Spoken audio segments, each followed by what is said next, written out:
আমরা যে গাছগুলো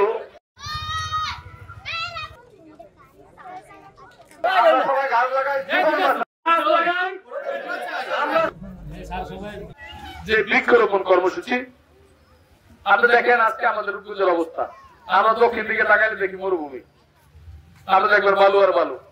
এই যে এখন বর্ষাকাল, বালু উঠতেছে না, বর্ষা চলে যাবে, রৌদ্র উঠলে দেখবেন বাতাসে বালু যাইতেছে। আপনি বৃক্ষরোপণটা করবেন কোথায়? আমার প্রিয় বন্ধু জনাব আব্দুল আলিম সাহেব, আমরা কখন গাছ লাগানোর ব্যাপারে উদ্বুদ্ধ হই না, লাগাই না, আবার করি কি যেখানে যখন মনে চাচ্ছে তখন সে